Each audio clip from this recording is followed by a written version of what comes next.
Boston Celtics are taking on the Dallas Mavericks.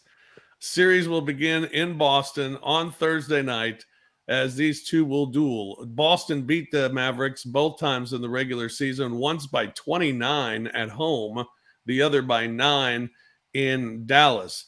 But, Brevin, Dallas is playing. I think that's the key to the Western Conference playoffs this year.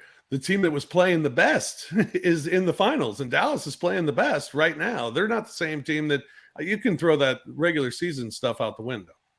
Especially when you only played each other 2 times. I think that really you have to go back and look and see who was playing on whose team at what point in the season. What were the games like before, leading up into those games? What was after? There are a lot of circumstances when it comes to regular season games as to why things went the way they did. And in a 2-game set, there's too many other factors that could play a role. And so what we can talk about is where these teams are now. And as you just said, Dallas playing fantastic basketball. They made the changes with the trade to be able to get Gafford and get PJ Washington.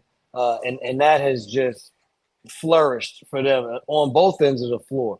Locked in defensively, and when you see a guy like Kyrie Irving really start to exert himself on the defensive side, then that means that everyone has to pick it up on the defensive end. And so they've been better there. And on the offensive end, there hasn't been the his turn, your turn with he and Luka that was so defined. It was just within the flow of the game who had it going. They kept going. They played off of one another, deferred to the other when they had to. And I think the synergy between them and then the bigs rolling to the basket, finishing around the rim, and then timely shot making. Derrick Jones Jr., PJ Washington.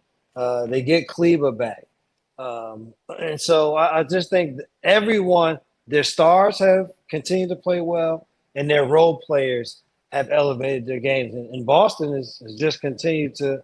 It's almost like they turned it on when they had to. They had series where they always had an advantage really because of an injury, and I think when that happened, then there was just a little bit of a letdown for them. And so I think we'll see an engaged Celtics team that can score very well, and getting Porzingis back for them just helps in the depth chart, but it also helps in the spacing for their team to allow more room and force Dallas defensively to have to make some adjustments. Yeah, I think it'll be interesting to see Boston and that sense of urgency that they do have to start the series. We've seen them in the past where they've really struggled at home, especially to start a series. I mean, I'm with you. I don't think that'll be the case with Boston in this series, because I would imagine if we all know it and can see it, that they kind of were able to,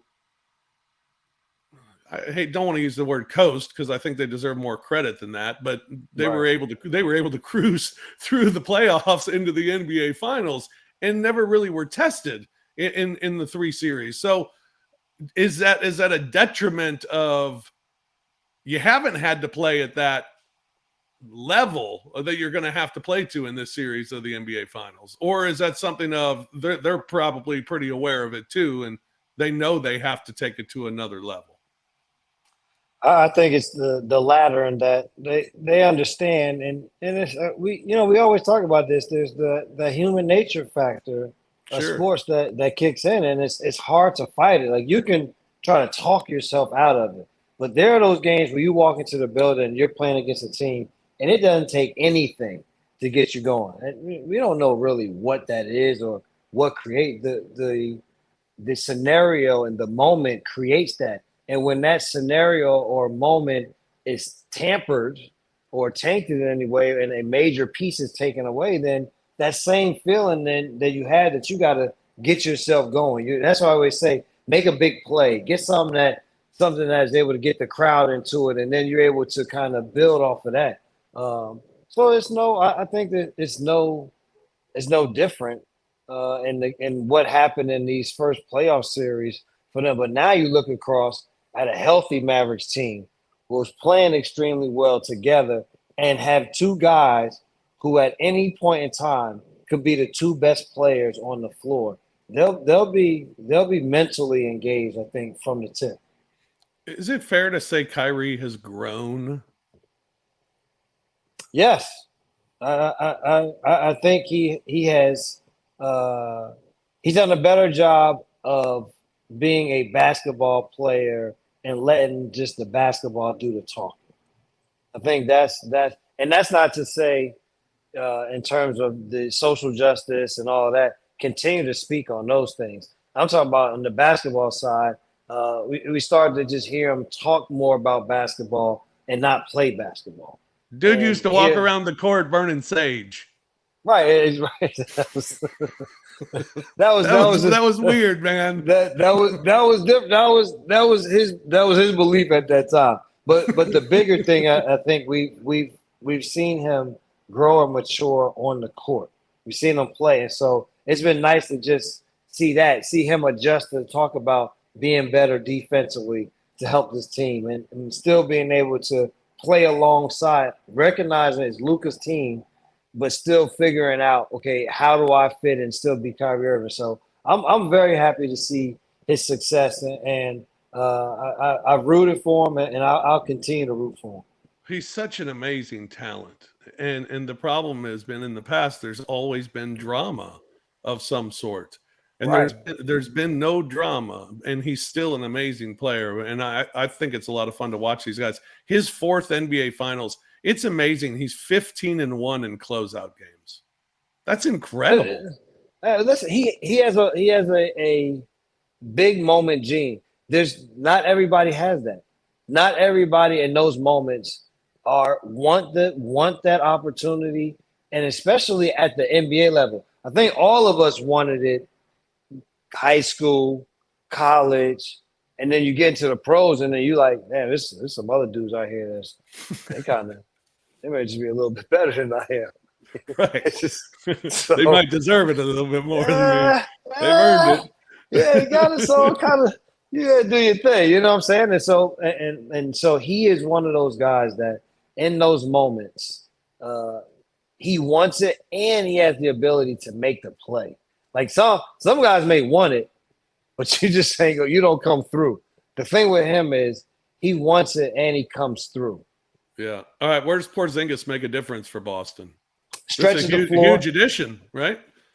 Yeah, stretches the floor for them, and it gives them also a little bit more length at the rim defensively. That was a big thing. When you have to play Al Horford at that 5 position, you're not getting a lot of length on the defensive side, and they're going to need some of that length.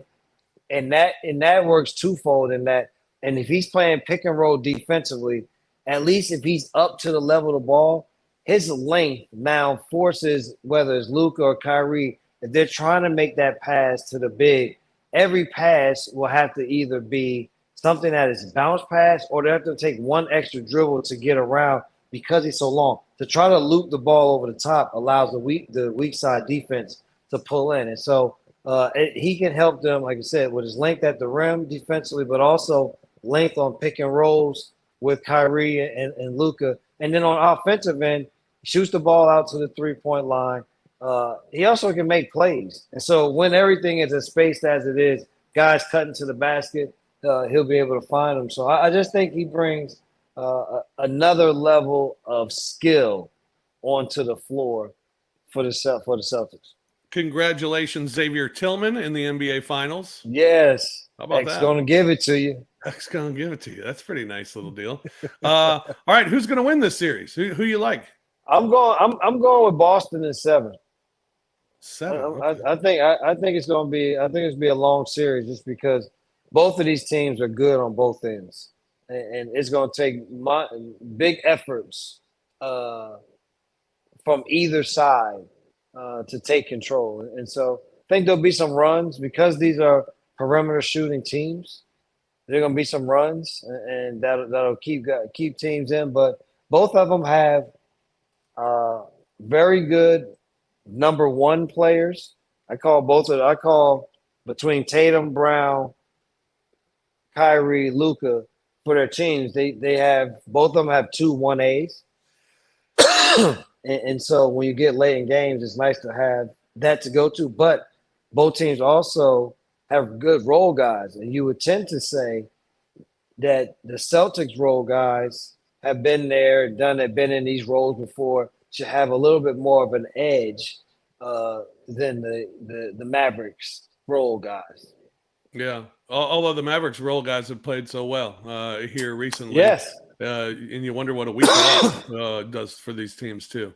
I'm going with Dallas. I'm going to go with Dallas. I just like I like their two guys better than Boston's two guys, and I think Dallas being tested and Boston not being tested, it does make a difference. So I'm gonna go with the Dallas Mavericks, and I'll go with I'll go with 7 games. I'd love to see it go 7 games, and that'd be fun. Dallas to win it on the road. Dallas went on the road in Game 7. That'd be kind of cool. All right, there you go. There we have it. Our picks for the NBA Finals.